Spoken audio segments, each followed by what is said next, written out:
waktu ketemu sama nasabah, kita selalu cari tahu dulu loh, fact finding dulu. Kira-kira nasabah ini butuh apa? Ada yang mungkin dia ini lagi join bisnis dengan partnernya, kita pakai yang namanya join business protection kayak gitu.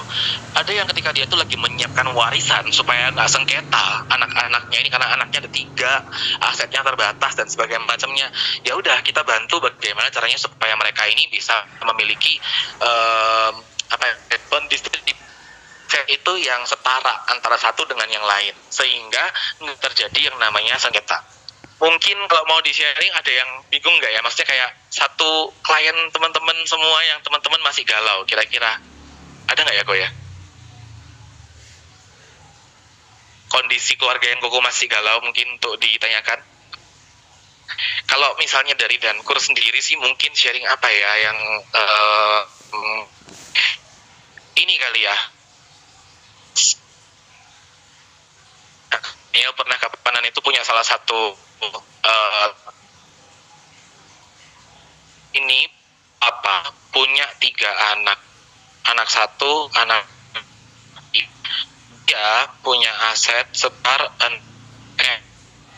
didistribusikan untuk anak kedua dan anak ketiga. Tapi sempat kita tanya apa yang kira-kira untuk biaya pensiun nggak ada sama sekali ya. Dan kita tanyakan juga kan, kira-kira kalau misalnya dengan seperti kita kan sempat nge-approach dia untuk beli asuransi jiwa, dan dia bilang buat apa, yang nikmatin kan bukan aku, yang nikmatin tuh anak-anakku. Sering ya dapat nasabah yang bilang seperti itu. Ketika nasabah bilang seperti itu, loh salah loh kok, ketika koko beli asuransi jiwa, yang menikmati itu adalah koko sendiri. Kenapa? Aset koko MM distribusi masing 2 berat koko sendiri. Nggak ada. Betul ya? Nah, ketika tidak ada yang dipakai, bagaimana kalau misalnya 2M ini, kebetulan orangnya usia sekitar 40, tapi let's say misalnya umur 30 ya, kita pakai dengan perwarisan nih.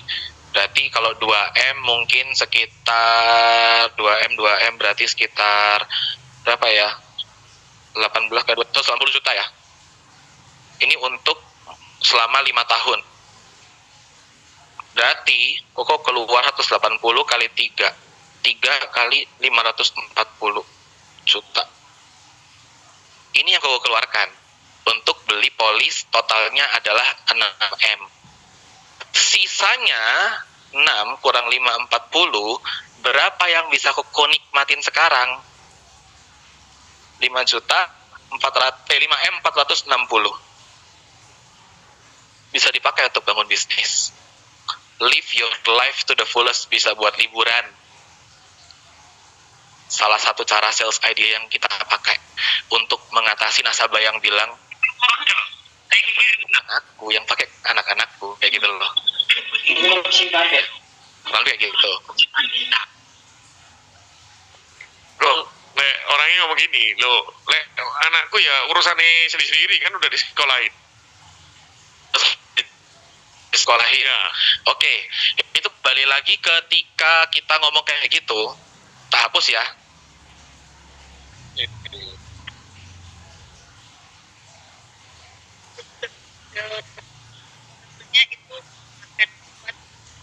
Ketika kita ngomong kayak itu, ada salah satu yang saya share itu namanya untuk membantu memberikan ketika anak kita urusan sendiri pun ya di keluarga urusan sendiri, tentunya waktu dia mau memulai sebuah usaha dia juga butuh uang, benar kan ya kok? Ketika dia butuh uang, kok kan menyediakan, sedangkan dia nggak mau nerusin usahanya dia, urusannya si orang tuanya juga, gitu kan maksudnya, benar ya kok ya? Ketika si papa tadi ya mati, papa punya usaha, dia nggak mau meneruskan usahanya ini, dan anaknya tadi ini minta untuk membuat usaha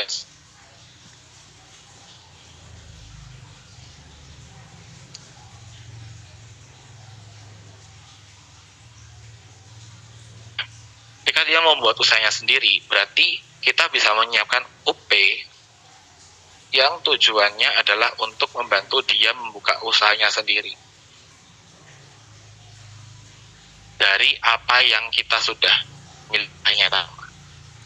Itu salah satu yang kita pakai supaya kita bisa menggunakan untuk ya urus nih, si anakku mau bikin apa, tapi kan kok gak harus siap benernya kan, supaya dia bisa menjalankan usahanya dia.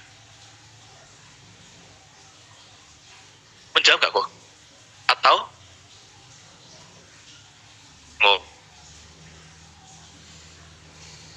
Kan naik modal bisa cari sendiri. Kan naik modal Bisa cari sendiri. bisa cari sendiri. Kan awal-awal nggak ya wis kerja sama orangnya dulu. Kerja dong sama orang dulu. Ya, ini kembali lagi sih. Kalau misalnya kayak gitu, biasanya aku kan mengedukasi dia dulu bahwa ketika kita punya sebuah kita punya keturunan ya, kita punya anak dan sebagainya macamnya. Yang namanya kita membangun apa ya, anak itu kan plan yang paling tepat kok. Ketika kita anak kita dari umur sekian anak kita tuh ya udah, kamu tak sekolahin, dari sini kamu sampai ke sini kamu kerja ikut orang, habis itu di sini kamu baru mau bangun bisnismu seperti apa ya, apa urusanmu, kayak gitu ya kasarannya ya kok ya. Ketika kita ngomong image anak, apakah ini menyangkut image-nya keluarganya juga? Apakah image anakmu ini kalau suatu saat gak berhasil, yang dipandang salah siapa? Orang tua. Ketika orang tua dipandang salah, otomatis mempengaruhi image keluarga semuanya juga nggak kepengaruh semua.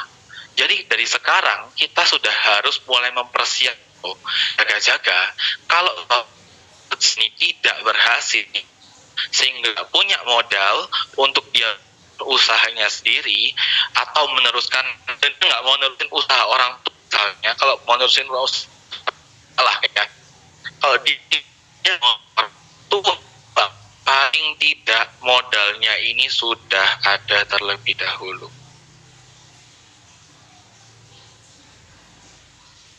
Kita terus buka pikirannya dia. Karena yang asuransi jiwa itu bukan cuman sekedar kita memikirkan diri kita sendiri kok. Kita itu memikirkan yang namanya keluarga. Asuransi jiwa itu adalah the next step di dalam sebuah family. Aku mau tanya Koko sayang nggak kok sama keluarganya Koko? Sayang. Nah, kalau ketika kita sayang, kita harus mulai memikirkan apa yang menjadi plan A dan plan B, exit plan-nya dari anaknya Koko tadi.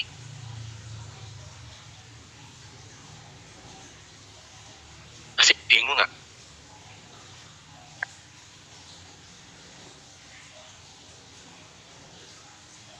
Ada lagi?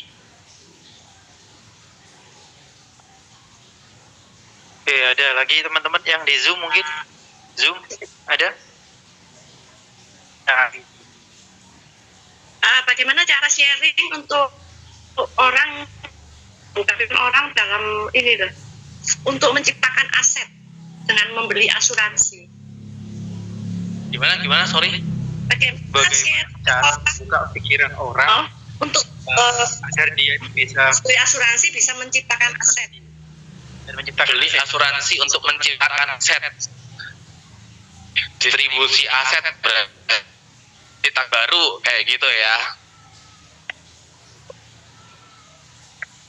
Aset baru. Oke. Menciptakan aset baru itu biasanya kita akan ngomongnya gini. Ketika Koko punya tidak nyala lagi tuhnya.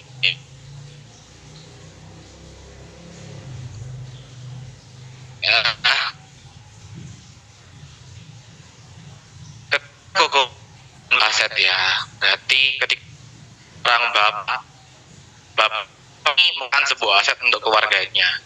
Koko sekarang kan punya rumah, betul ya Ko ya?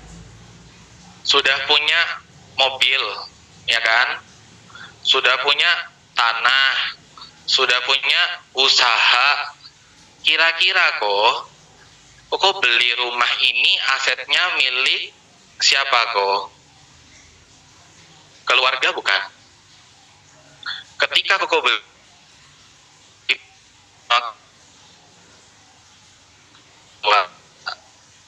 ketika Koko beli punya usaha milik keluarga, beli tanah juga, pernah nggak Koko kepikiran, Bu, kita kan punya segini banyaknya, ya kan? Ketika terjadi sesuatu semua ini, karena pencari nafkah hilang. Bagaimana kalau misalnya kita membuat sebuah proteksi aset untuk memproteksi semuanya ini dengan cara menginvestasikan sekitar 10-20% dari total aset yang akan kita beli. Dan aset yang tadinya ini untuk memproteksi seandainya tidak terjadi apa-apa, dia akan menambah aset juga. Tambah aset Koko berarti sama dengan keluarga.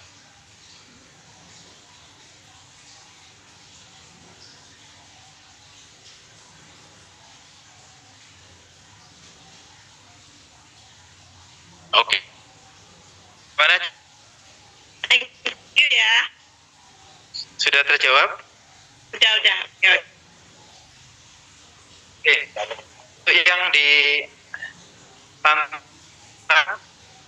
ada yang ditanyakan? Apa? Ada yang mulai lagi? Ya boleh sih, Joyce.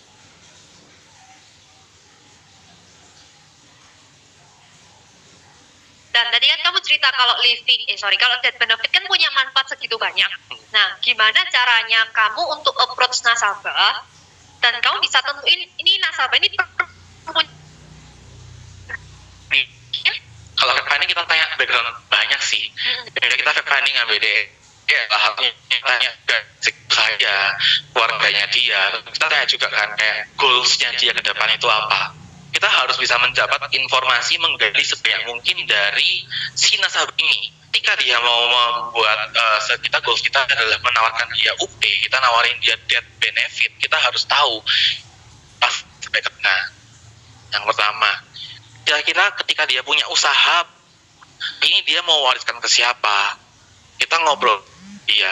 Mostly aku bangunnya dari cara seperti itu. Jadi kita ngobrol tentang keluarganya dia dulu, nggak bisa dalam 1 kali ketemu atau 2 kali ketemu, tapi kita butuh waktu untuk kita ngegali kira-kira apa sih yang dia butuhkan kayak gitu.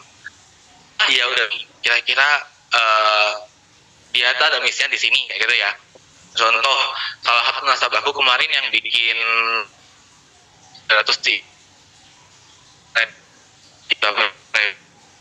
punya kendala diantaranya adalah untuk distribusi karena anak itu ada 3, dia punya 1 rumah dan dia punya 1 perusahaan yang cukup besar. Itu kenapa dia ngerasa gimana caranya aku bisa distribusi nggak terjadi yang namanya sengketa. Aku kira-kira kebetulan sih bukan gali sih, dia ada temen cukup dekat juga sama aku tahu kontennya seperti apa. Dan aku bilang ya kalau ada waktu kita ketemuan, ya udah kita ketemuan janji baru kita jelasin produknya sesuai dengan kebutuhannya dia. Oke, thank you.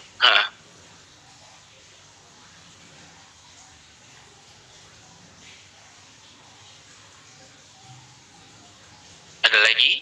Saya buka 1 pertanyaan lagi di lantai 4 atau Zoom. Yang di Zoom mungkin ada? Di Zoom ada? Oke, kalau saya mau tanya kok.